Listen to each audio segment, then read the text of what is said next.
Саламатсыздарбы. Эмесе Геошунду программасы. Профсоюздар айланасындагы маселе улам жапайылашып баратат. Профсоюздар кеңеши 5 февралдагы жыйынында кеңештин төрагасы Мирбек Асанакуновду кызматтан алып, анын кабинетине мөөр басып койгон. Асанакунов өзү жыйынга катышкан эмес, бирок 17 февралда келип, мөөрдү бузуп, кайра ордуна отуруп алды. Анын каршылаштары ага бүгүн келгенде кабинетке кирүүдө мүмкүн болбой калган. Почему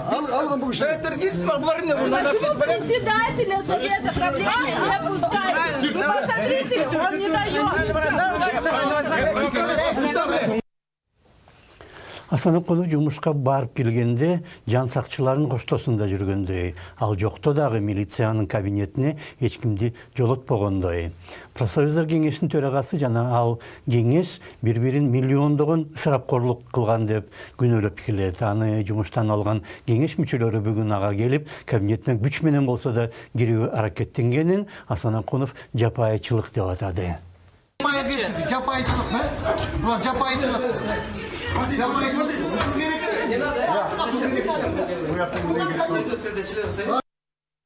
Асанакуновго анын федерациядагы орун басар Канат Осмонов жалгыз гана өтө алды. Ал Токой чарба кызматкерлеринин тармактык профсоюзунун жетекчиси жана федерация кеңешинин мүчөсү. 5 февралда Асанакуновду кызматтан алган кеңеш жыйынында Осмонов чечүүчү мааниге ээ болгон. Бирок бүгүн мурдагы төрага менен анын орун басары ортосунда жакшылыктуу диалог болбой калды. Менің ұятым бар бе, сіз ұятыңыз бар бай. Менің ұятым бар бе, сіз ұятыңыз.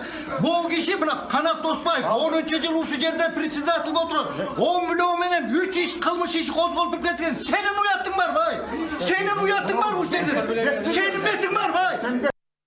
Анын алдында профсоюздар имаратынын алдында Асанакуновго каршы митинг өтүп, ага катышкандар Асанакунов кетсин жана Асанакунов чыгышке деген урандарды чакырды. Мындай митингдер 1 жылдан бери өтүп жатат. Анткени былтыр январда 1 май соту Асанакуновдун төрага болуп шайланганын мыйзамсыз деп тапкан. Шаардык сот аны апрелде бекиткен, бирок Асанакунов сот чечимдерин аткарбайт.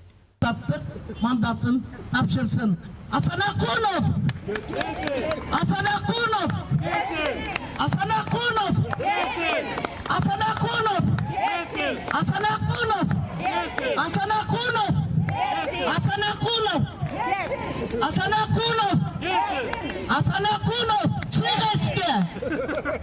30 жыл ичинде профсоюздун мүлкү бир топ эле таланды, бирок бөлүнүү элеги андан кем эмес. 3 октябрда 2 окуудан өткөн жаңы мыйзам долбооруна ылайык төраганын укуктары көбөйөт.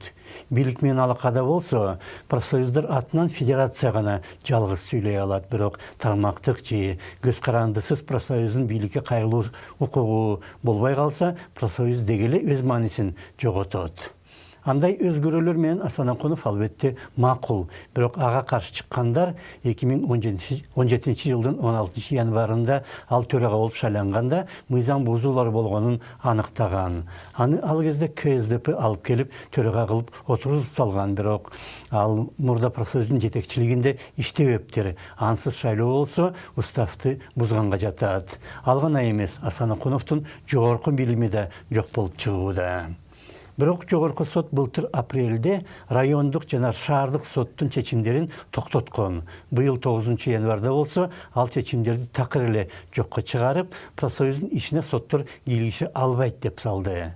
Ошол себептен федерация кеңеши жыйын өткөрүп, Асанакуновду жумуштан алган. Бирок натыйжада жогорку сот тартип жана мыйзамдуулук орноткондун ордуна башаламандыкты күчөтүп жиберди.